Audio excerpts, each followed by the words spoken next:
Okay, okay.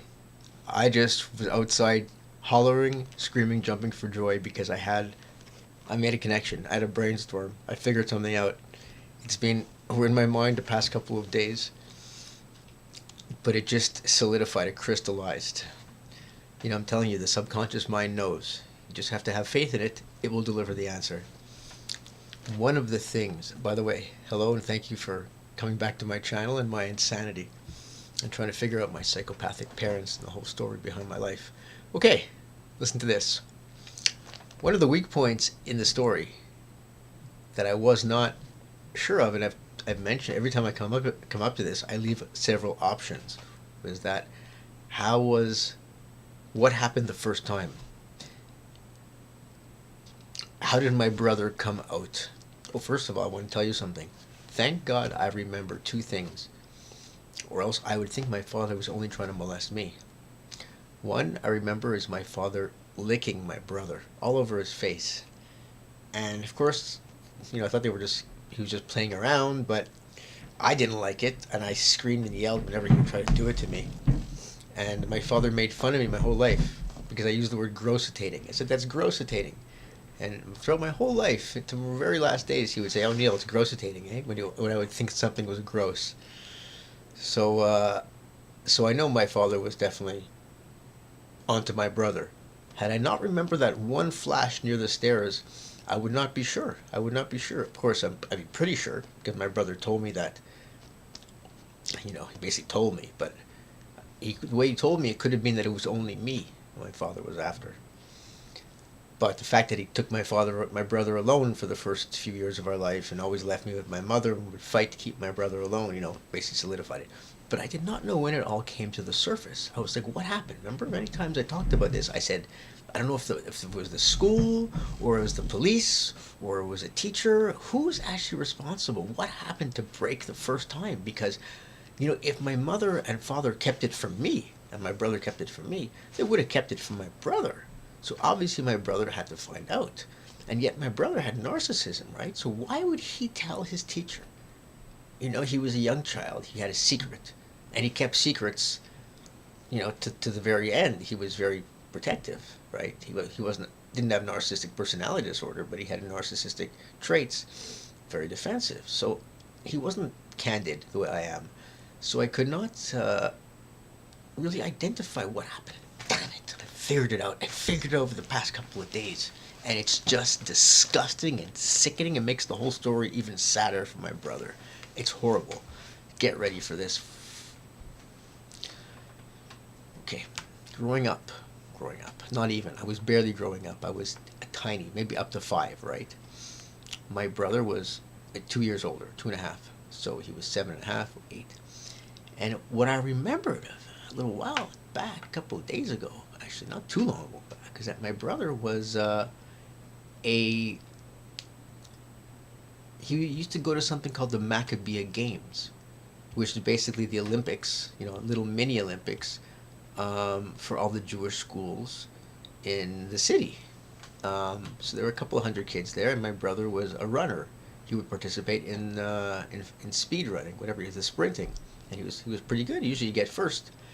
And my father was very proud of him, and I think at the time I felt quite jealous because I was completely left out. They never included me. They never brought me into the Maccabea Games, and my brother had all these trophies, and that was the first time I felt that I was really not that important. Now I know what happened. My father was, and the sad part is my brother must have felt a lot of pride that his father was so proud of him, right? That he was proud of him to be the fastest runner, and my brother was probably healthy at that time. But what happened? I know what happened. My father exposed himself or got caught in the boys. He got caught doing something at the Maccabea Games. He wasn't going there for my brother's long distance running. He was going there for all the little boys. He was going there to look. So he used my brother, and my brother was all proud. And then one day the police showed up and they took my father away. Or the school, something happened where my father did something to my brother's classmate, one of his classmates, and it just came out in the open, and they had to go through therapy, or they had to talk to him with the school. And that's when I was taken to the therapist to find out if he was doing anything to me. And I didn't know what was going on. I basically told him I didn't like my father. He was coming to my bed, and that's where I was now the only one who didn't know what was going on, and became the excuse for everybody why my father was not around. Or, but those Maccabee. Okay, and here's where it's really tragic and sad. The first time my brother smoked a joint, his friend who was with him, who introduced him to the weed, they were 15, said that the minute they got high, my brother, the first thing he said to him was, "Do you want a race? Like, do you want to have a race? You see who can run the fastest." It's like it was triggered in him that was his original pride. I remember that. And after my father got caught, my brother never participated in any sports.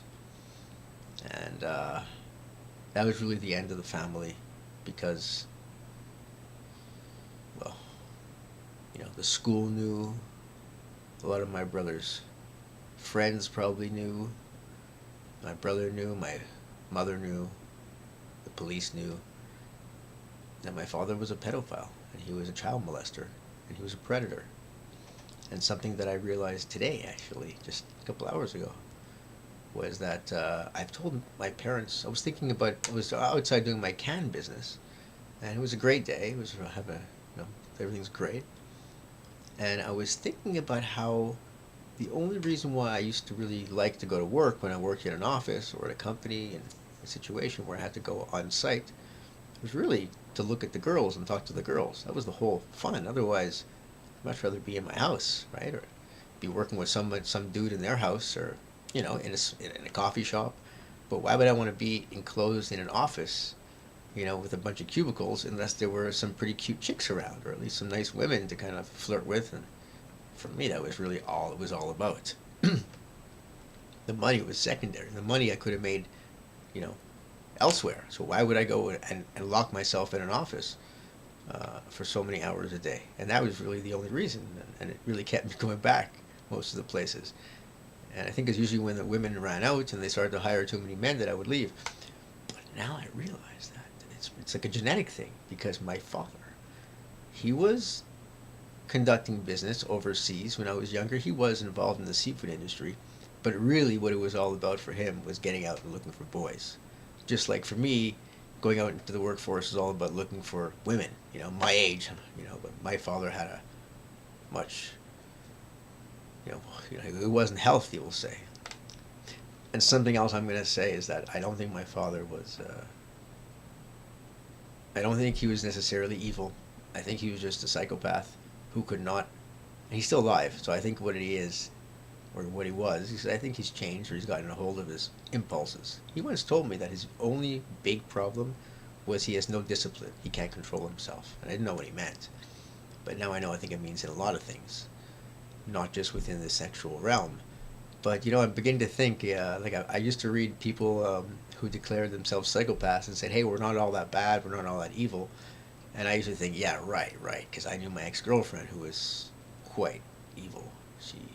Not necessarily, My mother is much more evil. The narcissist is more evil. I think with my girlfriend, who was under the influence of her gang, and my father, who was under the influence of his own impulses, and my mother, they just don't care. Like they say, they just don't have empathy. But they're not necessarily malevolent, and I think that's the narcissism. I think psychopathy is a bunch of traits that a lot of people have. I have a lot of them. It's more of an outgoing inability to control yourself, rather than, I think it comes from the lizard brain, whereas I think that narcissism comes from the cortex. It comes from thinking about, how am I going to get this individual under my control. The psychopath may enjoy control. They may seek control. They may use people. But they're not after the control of the people themselves. It's like they want the kingdom. I think see, it's like the psychopathy is more like the masculine. They just want the whole kingdom. They want to own everything and go crazy. And if they own everything, they'll let everyone else go crazy. The narcissist is more of a feminine energy that is more interpersonal and really has more catty, we'll say, to be generous, motives.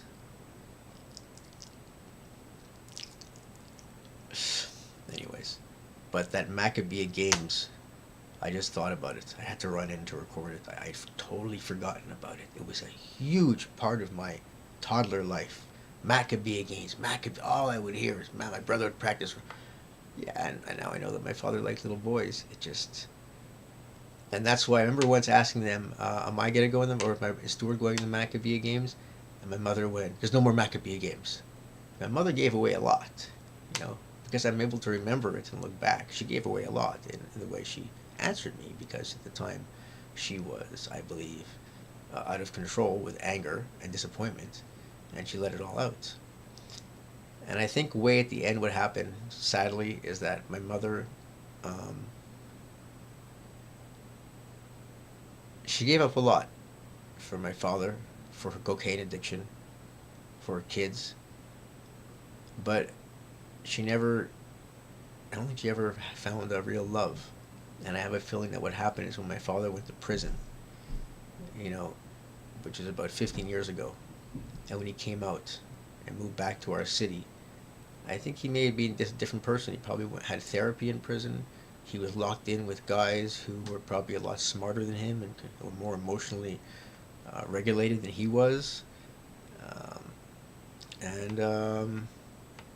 and he needed to find empathy, I believe, in prison, as locked in there, especially because he was not locked in for anything related to children. He was locked in jail for something related to seafood. So he must have had to have empathy for the people who were locked in there for children, because I'm sure he saw the way they were being treated. Because he came out, I think, a different man. He came out softer, and I think more, he just wanted to get away from us, and I think he found love. I think basically he fell in love or something inside. He was able to be isolated. I'm sure it was much more, well, I know in jail it's much more acceptable. A lot of straight guys apparently in jail, they flip. They know they're going to be in there a few years, and I don't know, I didn't see any of that when I was there. I was only in a couple of weekends, so obviously no one's gonna become gay between Friday and Sunday just for the sake of it, unless they're really horny. Imagine that. I couldn't take it, honey. I've never done it. Anyways, Maccabea Games, man. That's really where it all began. That's really where the tragedy started for my brother. And that's where his narcissism started.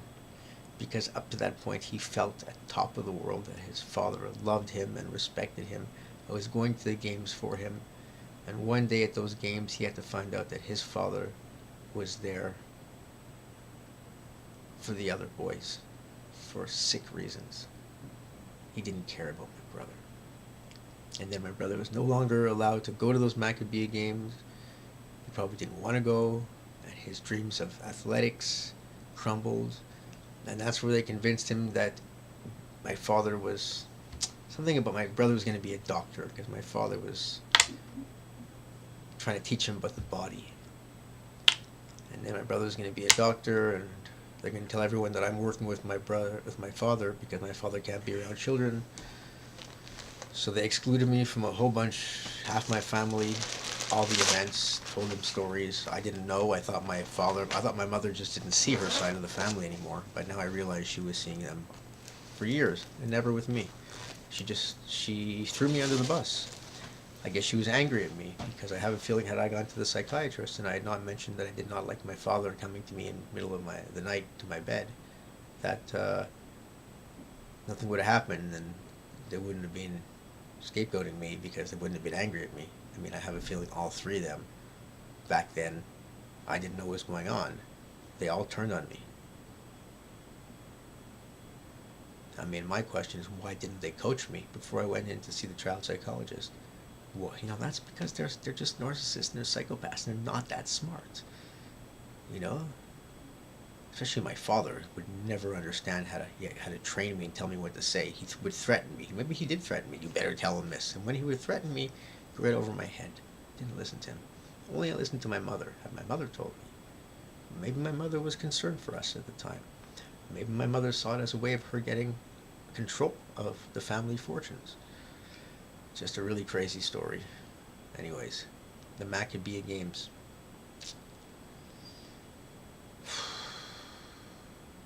I'm going to have to call the child psychologist who saw me and the teachers and everyone eventually this winter and find out the few little pieces that I don't know. But that was a big one, because I wondered, did my father get caught doing something on a bus in the neighborhood? Did my brother, remember I was thinking my brother just came out to his sex ed teacher in grade 5. But it never really sat totally well with me, because I can't see my brother raising his hand and saying my father's been molesting me. You know, it would have to be pried out of him. It wasn't pried out of him. My father was caught doing something at the Maccabee Games that were related to the school. All right, I just had to tell you guys that, because it's a lot of things I'm thinking about all the time, trying to figure out the story. Something else I want to say is that I've noticed that the way I remember a lot of things is not necessarily thinking and remembering them, but I watch my reactions to things, and I think, where did I get that? The other day I'm sitting at an appointment. I'm trying to make an appointment to see a doctor, and I've got to see a nurse first, and she'll give me an appointment to see a doctor. So I'm sitting at the appointment for the nurse, and I'm sitting there and thinking, I got to come back to see a doctor now. It's another appointment. I said, well, at least I'm here, so it's really as good as done. And then I was like, where have I heard that? Where did I get that? You know, that kind of thing where I say, I guess it's just as good as done.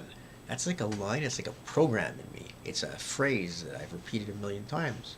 So I catch myself over the past couple of years in this recovery state saying, you know, different things, and I go, where did I get that? Where did I get that? And it's always my mother or my father. And then I think, which one did I get it from? And with that one, it was my father.